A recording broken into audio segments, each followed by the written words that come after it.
Hi, my name's Andy. I'm one of the assistant professors in health simulation at Coventry University.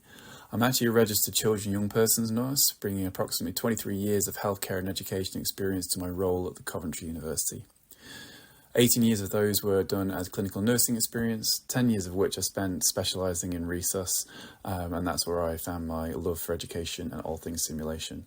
I'm currently the course director of the MSc in health simulation, and for my sins, I have just started my PhD, and I am looking at the perceived disconnect between teaching and delivery of bad news in healthcare.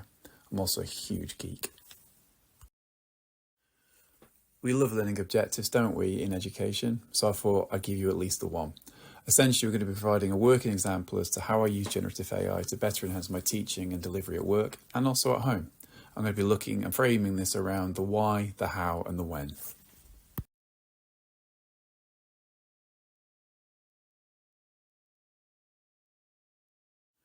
AI was and continues to be a very new and shiny toy for people to play with, primarily as it's ever-changing. Just this week, OpenAI, the makers of the famous ChatGPT LLM, has released Project Sora, which is their new generative AI build allowing text-to-video creation, and even now the results would fool a lot of people, which is as equally impressive as it is worrying. So a little bit of history now.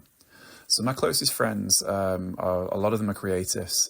And during a dinner date, they poured their hearts out to me about this new AI technology that is ripping off all their work and will put millions of people out of job.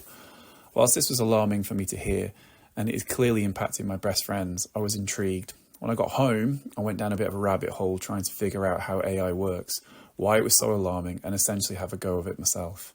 The kick for me was a comment my friend made. There are hundreds of videos on YouTube teaching people how to do the job that our friends have spent their entire adult lives perfecting, and most of it can be done for free. Well, of course, for me, that was the equivalent of telling a child not to touch something. At the same time, my colleagues and I had been producing an idea for our next mass casualty disaster known as CovSim. We decided that it would be fun to simulate what would happen if a plane were to fall out of the sky and crash land on Coventry campus. We'd already made the initial video that we sold the event on using an app on my iPhone that allowed you to render pre-drawn and animated photorealistic visual effects over anything you're filming. Don't worry, I will show you this clip.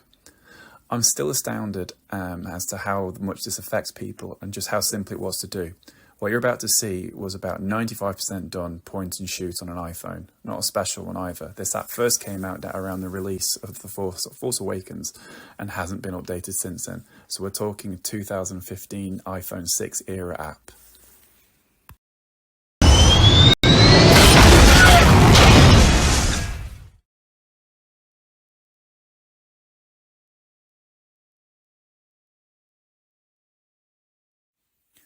February 2023 was a real game changer for me, like a genuine turning point as to my workflow and the way in which I'm looking at simulation and creativity when it comes to education. And it's all down to one YouTube video, which I will link out to in this video. My first video was to create a little girl who was lost in the rubble following the plane crash. I created an image of a young girl using Midjourney, a generative AI app, and it's one of the leading apps that continues to get better and better. Also, the image that you're looking at here is not the little girl. This is one of the other avatars that I've put together. Once I was happy with the image created, I downloaded it and uploaded it to another program called DID. This app takes static images and then animates them with either your own voice recording or pre-recorded ones. At the time, I had free accounts and all the voiceovers were American and they had no young voices. Whilst I was thinking about the voice to use, I needed a script, so I went to ChatGPT and I asked it to create a story about how a young girl would feel if separated from her mother following a bridge collapse or plane crash. The following is the first video that I made. I'm alone and scared. There was a really loud roaring sound. I think I heard my mummy scream. It went black. I got stuck under some big rocks, but I finally freed myself. Now I don't know where my mummy and my baby brother are. I keep calling out to them, but nobody answers. The people around me are too busy trying to save other people. Since then, I've got a little more creative, and now we have over 20 avatars across numerous platforms for use in our health education training. The voiceovers have got better, and we are constantly pushing the boundaries of the technology. From a teaching point of view, how much more engaged might a student be if you are teaching about World War I and you have authored a soldier who is recounting stories about the trenches? Or maybe more impactful, sticking with the war history. Apologies, my dad is very much into his war history, and when I was telling him about this, he was totally sold. Poetry from the war, but read and spoken by a soldier. There are limits as to what you can do, and then the time for this demo does not allow for a deep dive on the ethics of it all. But these are considerations. Just quickly, the biggest challenge I face with these creations is that I am the only one doing it in our school, and I'm creating avatars from different genders, ethnicities, ages, etc. Again, an ethical nightmare. Thankfully, our avatars are vetted for accuracy by our service user groups or by representatives from the area the avatar is based on. It's still a little grey at times, and as the technology moves forward, so must our understanding of the ethical use of them. Okay, let's look at the when to use the generative AI. Well, maybe I have a problem, but I use it a lot, daily. Today's been a big day for the AI for use for putting this together. But in all seriousness, I use it to reword emails. I heard rumour it can look at a lesson plan and suggest ways to improve it. I tried it, and annoyingly it worked. And the outcome was good, if not annoyingly good, as it met my preset, good to go lesson that I can deliver in my sleep now needed a total rework, as I now knew that it was a better, more engaging way to do it. Am I worried about students using it to cheat?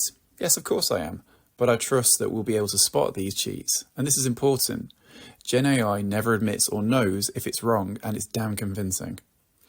This is the trick. This is what tricks most people up. They surface scan the output and submit. This is where it all falls down. But I, for one, am actively encouraging my students to use AI. It's great for workflow. We are now able to create cumulative AI scenarios, meaning we can talk to our avatars in real time and get real-time feedback from them. They used to take a month to write from start to finish. With generative AI in the mix, we are now producing scenarios in under 30 minutes, and then we can tweak. So realistically, we've gone from a month's solid work on one scenario to 1 to 2 hours to have a fully working, tested, robust scenario that we can ship out. Now that it's an improved workflow, and that's an improved workflow if ever I saw it. But what about home life? Or what about primary school applications? My daughter turned 4 last year. She loves treasure hunts, she loves Bluey, and she loves Spidey and his amazing friends. So at last minute we decided to make her a treasure hunt, and I was tasked with the clues. Off to my good friend AI with a simple prompt, much as I've said. My daughter loves blah blah and wants a treasure hunt. We have a back garden with a shed, wood store, patio furniture, and plants, some planted, some in pots. Please come up with clues themed around the aforementioned children's cartoon. She is 4 and will be doing this with her cousin, who is also 4 and loves the same things. I hit return, and moments later I had 8 out of 10 good clues that I tweaked a little. I needed to do a quick Google Images search, and a PowerPoint was made and printed and ready to go for the treasure hunt. Simple. So what are the other uses? I suggest you dream as big as you possibly can. Give it a try.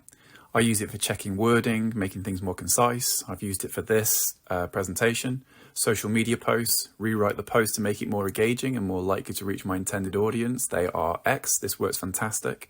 Lesson plans, marking rubrics, missing word sheets. I use this a lot. Explain this paper to me as though I was 6. I generally mean it. I use this on the daily. I really hope this short whistle-stop tour as to how we're using and experimenting with AI has been of use to you. All the best, and may I leave you with one final bit of information. This is the worst the technology will ever be, and it's only getting better. So I suggest that you get out there and give it a go. If you're wondering what these random static photos are, they're me. Those are what I've used for the prompts for the AI to create all the very, very odd looking AI generative versions of me. Take care.